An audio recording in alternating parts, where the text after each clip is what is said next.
Alright, I need to start being more active on here, but I'm gonna do a video talking about um something that people have been bringing up a lot lately, about the digital age of gaming and stuff.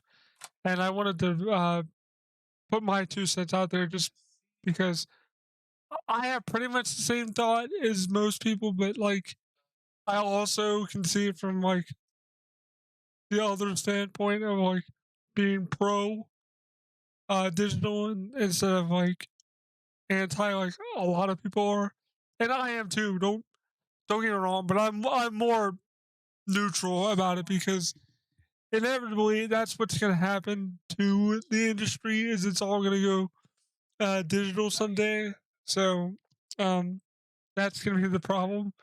But if you guys like this kind of video, please leave a like, comment down below, and don't forget to subscribe and click the bell button as well. Um, but let's just get into it here. So recently, I think like I heard about this a few days ago. People have been noticing that you can't access the Wii U, not the Wii U, the Wii um, shop anymore to like download your old, already downloaded stuff. Like you couldn't purchase stuff already anymore, but you could at least go on there to re-download stuff to your Wii and possibly transfer to your Wii U. Um, which case, I'll get to that in a second. But what I would do right now, I'm just gonna get said right now. What I would do right now, if you have a Wii U and you have Wii and it has a bunch of stuff on an SD card, or you can transfer stuff to an SD card that you want to play that you actually own, so you don't have to like re-download it. Go do the system transfer thing for your Wii U now, so you can have all your Wii stuff on your Wii U. That's what I did, and I got rid of my. I don't even have a Wii anymore. I just have my Wii U. But that's not the point, though. The point is Nintendo's basically saying, "Oh, they have nothing to report," which means basically in Nintendo language, that's basically them saying, "We're not going to do anything about it because it's the Wii. We don't support it anymore." Um, which is a problem for a lot of people because there's a lot of good games that are WiiWare games or like virtual console games that people still have that they might have gotten a new Wii or something and they might need to re-download it onto to a new Wii or something. They can't do that now because Nintendo is what it seems like just shutting down the Wii Shop channel like completely to where you can't even download stuff anymore, which is dumb because you bought that stuff but yet you can't access it because they're basically saying, "Oh, we don't, we want to save money. We don't want to pay for the server space or whatever. So we're just gonna shut it off, and then you don't have access to it." Um, and really, there's nothing we can do about it as a community unless enough people start complaining to Nintendo about it. And yes, that will work, and I'll get to why in a second. But that's the only way it would work. Is if like hundreds of thousands of people started saying stuff on social media and it started trending or something. And that's the only way it would make a difference. And I I know that because um I think it was a few months ago, Sony was going to shut down the PS3, Vita, and PSP um PlayStation stores. They did shut down the PSP one. That doesn't work anymore. That's I guess that's fine. I kind of don't care about the PSP as much because I can't get mine to connect to my new Wi-Fi anyway because it's not compatible with WPA2 or whatever. So it doesn't really matter in my situation, but other people it might affect them. But that's not really a big deal. But what was a big deal is the PS3 and Vita because those still have fairly big install bases, especially the Vita. The Vita's kind of gotten a little bit of a resurgence. It seems like, especially with like Limited Run and other companies doing physical releases of stuff. But yeah, they shut those down, or they said they were going to, and then people were like, "No, if you do that, we won't be able to access our stuff or download games that we want to download on our PS3s." Like a lot of people were shooting flack at Sony, like, "Look, you can't do this. You're basically alienating half of your consumer base because we still own and play those systems." So they backtracked and said, "We'll wait another." They basically said they'll wait, but they didn't give like an exact time. They're eventually going to do it at some point. That's like an inevitable, but at least for now, it's still um, accessible on the PS3 and Vita. Like I said, the PSP is no longer available, which is fine because there's enough CFWs on there to not have to worry about that anyway. So that doesn't even matter with the PSP. But going back to Nintendo, that's the only way we'll be able to get anything done with Nintendo because they're literally that's them saying like, okay, we're done with the Wii. We don't care about it. We don't need it anymore. Let's just turn off the servers. That's basically what they did to the DS. And I don't want to go off on a huge other tangent here, but there's a ton of DS games um, that are basically worthless now because, or at least one off the top of my head, I can think of that I actually got rid of because there's literally no reason to play it anymore. And that's Ultimate Mortal Kombat for DS, which was actually a really good port of UMK3 on the DS. It had decent online too. But when they turned off the Wi-Fi online, there's no point to play that game anymore unless you want to play the cheap AI, which who would? But that's what it reminds me of. Is when they did that, I was like, well, there's no point to own this game anymore. So I either sold it or traded at the flea market or something. I don't remember what I did with it. I know I got rid of it, um, which sucked because I actually really enjoyed that game. I actually entered tournaments, online tournaments with that game a lot. So that kind of sucked. That's what I'm talking about. Is they did that with the DS and basically the DSi. I think they did as well. They're doing it with 3DS. Like by August, you won't be able to like you use credit cards or eShop cards or whatever to download stuff on the eShop. And I'm like, the 3DS was like wildly successful. Why are you like cutting off a way to make money? Like that's what doesn't make sense to me. Is they're basically like shooting themselves in the foot because to be honest, if you have a new 3DS, there's a lot of cool Super Nintendo games you can get on there, like Final Fight 3, Super Metroid, uh, Link to the Past. I mean, Mario World. I think Mario World 2 Yoshi's Island. I think. Don't hold me on that one. Mega Man X, I think, is on there. I think. I know Mega Man Extreme is on Game Boy Color, but I'm pretty sure one of the X's is. But it just doesn't make sense to me why they're basically saying, oh, well, because months ago they said they were working on it, but now they're saying they have nothing new to announce, which is basically them saying we're actively not like trying to fix what happened. Basically, they probably shut it off and they thought people wouldn't notice. Honestly, people aren't gonna care unless more people like me and like Spawnwave Media and like Review Tech USA, other gaming channels and news channels talk about this stuff because they're gonna get away with it. No one's gonna care about it, and like 3-4 months, and Nintendo just forget about it, and no one will talk about it anymore, so it won't matter.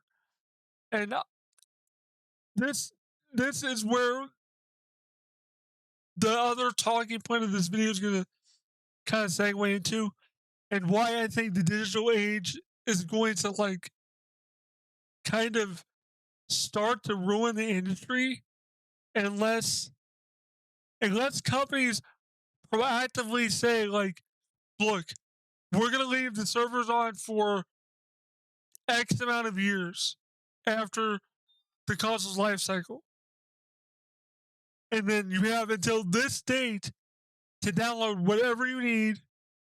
And if you after that date, like you have to like specialty contact us or something, and we'll send you like a code or something to re-download that game or something like that. They need to do something like that that you can do for the future. So if you need to get a game that you downloaded like months ago on your PS4, when they shut those servers off in like 10, 15 years, however long it's going to be, you can get to that. You get to that game. Like if you want to play Spider-Man or God of War or God of War Ragnarok when that comes out, and you bought it digitally, well, what about in 10, 15 years when they shut down those servers? You can't get to it anymore because they're like, oh, we don't need the server space, so we're gonna shut it down. No, they need to think of a way to be like, okay, here's what you do. If you need to download this, contact us or contact whatever publishing company or whatever, whoever did it, and they'll give you a code or something, whatever.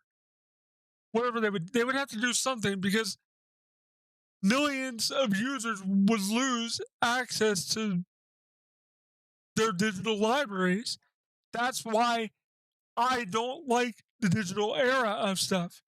Yes, I I have digital games like I have Dark Cloud on my PS4 and my PS5, but that's basically it. That's all I basically have on my PS5 digitally is Dark Cloud because I wanted to play Dark Cloud on my PS5 because I didn't feel like getting out my PS2 disc, and I played through it, and that's a really good game by the way. Um, but that's why I don't really buy digital stuff. Like Switch, I have a few digital games like Castlevania Collection, Contra Collection. I got those because they were on sale for $5. It's the only reason I bought them. I haven't bought the physical edition of Contra yet. I'm going to before the pre-orders go off. But I did buy the Castlevania one, which I still haven't received yet, because Limited Run hasn't shipped it yet. Same with Double Dragon 4 for Switch. Where the hell is that at? Like, a lot of people have been getting theirs. I haven't gotten mine yet, but I want to play that too. But it's available digitally, just like Double Dragon Neon is. But I got the physical Limited Run release of it because I want it physically. I want to always own that game. If I want to play it, I can say I own that game. Like that's mine. I can resell it. I can play it whenever I want. I can maybe download updates. That's what needs to happen too. The companies that do like limited run, super rares, stuff like that, um, they need to redo some of the cartridges that have um patches and updates because they're already doing that with Doom Classic Collection because people that didn't have access to internet ordered the Classic Collection physically, and there's some like game breaking thing to where like you have to like log on to Bethesda Net account to like play it, and with the recent update, it doesn't do that anymore. Um, so they're basically reissuing um cartridges for the Doom Classic Collection for people that need them. I don't need that, but I might if it's not too late to contact them, I might just get a updated cartridge so it's like fully complete, I guess. so it's like the fully complete game on the cartridge. Because as far as I know, they're probably not going to update that again. But who knows? They might. Um, but by the way, they totally did fix everything that was wrong with Doom Classics collection. So that's definitely worth picking up if you want to pick a physical copy of it up. But you can pick up each individual one for like I think it's $5. But yeah, it's definitely worth picking up because they fixed all the issues and now it plays a lot better. Um, but not to go off on a tangent here, but I'm just saying like if you want to pick it up digitally, I mean you can, but I would personally do it physically. But the other problem with the physical age of stuff like limited run and super rare and stuff is the wait time on the physical releases. It can be anywhere from like 6 months to a year or more to get some of those physical versions. That's the only problem I have with like limited run and super rare and like trying to think of any other ones. There's another one in the UK. I can't remember who it is. Who was it? They did strictly limited. That's what it was. Strictly limited. That's who did the Ninja Warriors for Switch that I got because I'm a Patreon supporter. So thank you guys so much for that. Love you guys. But uh,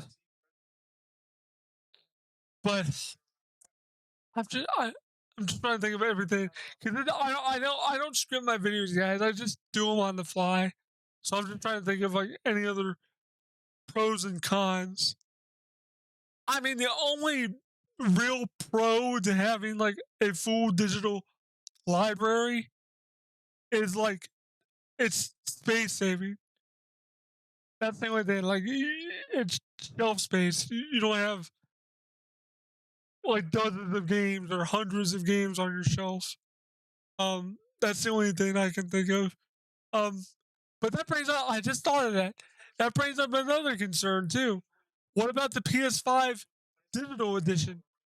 What about in like 15 years when they start coming out with PS6 or whatever, and they start phasing out the PS5 and all the digital libraries? What are the PS5 digital owners gonna do? Like, I know that's far off, and by then, internet infrastructure will probably be more affordable. That's what people hope. But like, I'm one of those people that think it's gonna be longer than that, probably like 20, 25 years before internet's like widely and affordably available for people. It's so sad and kind of heartbreaking to think that people out there don't have access to good internet. And I'm not talking about just because like they don't have good jobs. I'm talking about in like really rural areas that don't have good like coverage. You're not going to get any good internet. So for those people, like downloading digital games is a pain in the ass because it would take like 2 or 3 hours to download a like 15 gigabyte game or 20 gigabyte game or whatever. Probably longer than that with some of the bigger games, like the hundreds of gigabyte games, probably like a whole day or 2 days. But I mean that's basically it, guys. I think it's gonna kill the industry if they don't figure something out with like getting you and me access to our stuff when we buy digital. That's why I don't buy digital games that much. Like Steam and stuff, yeah, you kind of have to, but like Steam's a different animal. I think like Steam, there's really no issue. I don't think, but I feel like the main gaming companies like Nintendo, Microsoft, Sony, they need to think about okay, we need to have a game plan about what we're gonna do in the next 15, 20 years if people want to keep buying digital games and they want access to them, but we need to save server space. Trust me, guys, I can see it from the business standpoint. Like, I get it. Nintendo doesn't want to dump probably millions of dollars into keeping the Wii servers running for no reason, basically, for those maybe tens of thousands of people that might still use their Wii's. I get it, but you need to give them a way to access their stuff if they have to re-download their stuff. That's my whole thing. Like, I get it. I get why people are making the videos, but something else needs to be done. Like, people need to start tweeting Nintendo, Sony, like daily, every day. People need to just be courteous about it. Don't be toxic and don't be a-holes about it because that's not going to get anything done. Just make a tweet and be like, look, Nintendo, it scares me to think that in 20 years, I won't be able to access my Switch digital library. Can you please figure out a way to make your digital distribution and your, I guess, preservation better? Because that's another thing too. People always bring up like the preservation of games is like terrible, but that's a whole nother video. I'm not gonna get into that because that's a whole nother thing I'm not even gonna get into because this video would be like an hour long if I did that. But what do you guys think? Do you guys think the digital age is gonna wind up killing the industry like I do, or do you think I'm being melodramatic? Or do you think in the next like 10, 15 years, they'll figure stuff out and it'll be better? Let me know what you guys think. And leave your comments and thoughts below. Don't forget to subscribe and click the bell button. And don't forget to share this video too. And watch all the other videos too to get other perspectives. I'll leave links below in the description to other content creators' videos talking about this issue because it actually is a big deal, and I want more people to be exposed to it. So, thank you guys for watching. Hope you guys enjoyed this video. Like I said, if you guys enjoyed this kind of videos, talking point videos, let me know in the comments and leave a like. Thank you guys for watching, and I hope you guys enjoyed it. Peace.